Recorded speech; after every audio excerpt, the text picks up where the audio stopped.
No way! Totally didn't even realize that connection. That's so cool.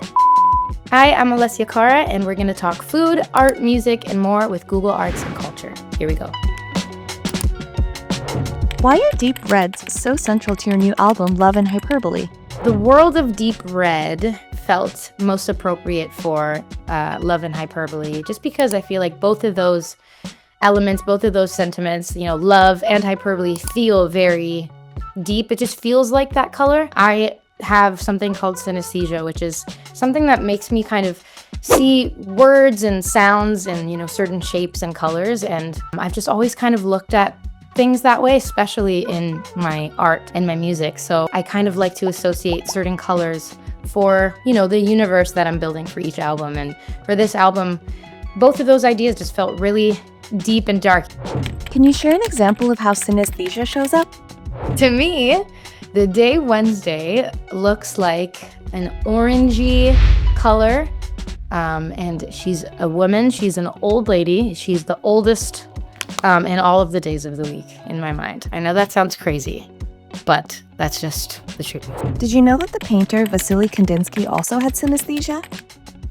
Oh, wow. He called it color hearing and set out a language of interacting shapes and colors. Wow, that's incredible. Heard music when he painted. That's interesting. I would love to have been in his head to hear what he was hearing. Why is Frida Kahlo one of your favorites? So I've been a fan of Frida Kahlo's art and just her as a person for many, many years. I just remember seeing images of her and always being intrigued by her. Obviously, she has a very striking image. She was such a strong, strong woman, but she had such deep pain and vulnerabilities and expressed both of those things at the same time in her work. So I got to visit her home in Mexico in 2018. Which was life-changing. Her home is so beautiful, but it was also so special to see the place that one of my favorite artists ever did all of her work. She just always, painted self-portraits, in this image, her holding her own hand, which is kind of, I just realized now, my album cover. I didn't even realize that that's what I'm doing. And the parallels there, but I'm holding my own hand on my album cover. And I guess maybe subconsciously I was channeling her in some way. Totally didn't even realize that connection, but yeah, she often used herself as inspiration, which I thought was really cool. And I guess I did too. Deep down, maybe I did the same thing. Why are Frank Sinatra and Amy Winehouse your inspirations? There's so many, but for me, Amy Winehouse was a huge one. And I don't know if it was because we just knew so much about her stories so that we understood that a lot of what she was feeling was real. And so I've taken a lot of inspiration from Amy and Frank Sinatra. He's obviously a legend. His voice is incredible, so beautiful. He was one of those crooners that spoke about love that just made you want to fall in love. I think this time I kind of got to flex my Frank Sinatra muscles a little bit and write about love in a way that feels beautiful and sweet, which is kind of nice. Amy was really influenced by Frank too, actually. Her first album was called Frank for two reasons. One, because, she was being frank and honest, but also because she was deeply inspired by Frank Sinatra, so it's kind of a little trickle-down effect. I have a whole section of my brain that's just little bits of information that maybe are useless to some, but it's just random little bits of info that I collect. How have visual artists influenced you? So for this album, visual artists and visual art were a really big inspiration. So I got to, go to Europe. I got to go to Rome and Florence and see, all these classic painters and sculptors' work. Getting to see the Statue of David and the Sistine Chapel, all of Michelangelo's works. And I'm really glad that I got to kind of experience that whilst making this album, because I think it really did sort of trickle down into how I wanted to portray this music. In that, a lot of this type of work and this style of work, particularly, the Italian artists of that era, a lot of their work is very romantic and nostalgic. There's a lot of history and symmetry and architecture there, and I was able to kind of pull from that. Italian artists mastered light and dark contrasts. Let's take a quick trip to Rome to see this. Let's go to the Casino Aurora. It sits at the highest point in Rome and is home to the only ceiling painting ever done by Caravaggio.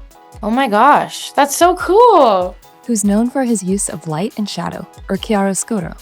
Beautiful. There you go, another new thing to discover in Rome. That's so cool. Fun fact, one of his most famous mentees shares your last name, Battistello Caracciolo. No way! That's crazy. Could he be my great grandfather? Who knows? Let's just say that we're related. That's so crazy. I didn't even know there was an artist with that last name. I'm just gonna pretend I'm related to him. Let's try a fun experiment called Food Mood. Let's blend your Italian and Canadian roots and see what we can cook up. Amazing. Love it. Let's do like potato and lemon, yeah. Of course they did poutine. I was gonna say, if I say potato, it's gonna say poutine for Canada for sure. Canadian cuisine is tricky because it's like poutine and maple syrup. Like there is no other, and like beaver tails. Not actual beaver tails. So russet potatoes, fresh mozzarella cheese, gravy, 2 lemons, basil, olive oil, butter, garlic, salt, and black pepper. Ooh, kind of sounds kind of nice. I actually wouldn't mind this. This looks quite nice. That is so cool. I gotta use this when I'm trying to figure out what to make for dinner. After hearing everything, it seems like your culture thread may be duality.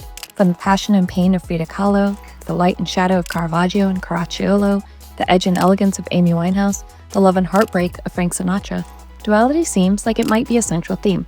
What do you think?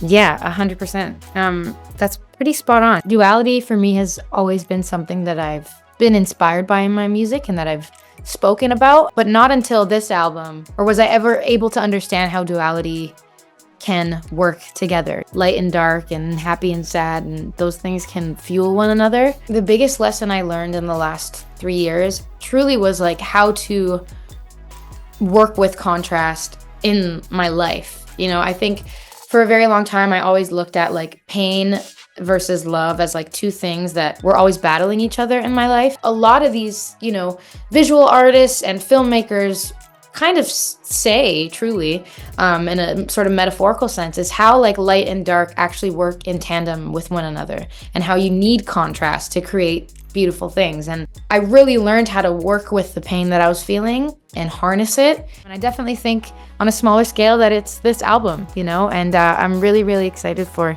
people to hear it. And I hope that they can take that sentiment with them and, you know, use it in their own lives. This was so wonderful and insightful, honestly, for me to learn so many things and to get to talk about like other inspirations for me outside of music and in music too. So thanks so much for watching. Let me know what inspires you in the comments.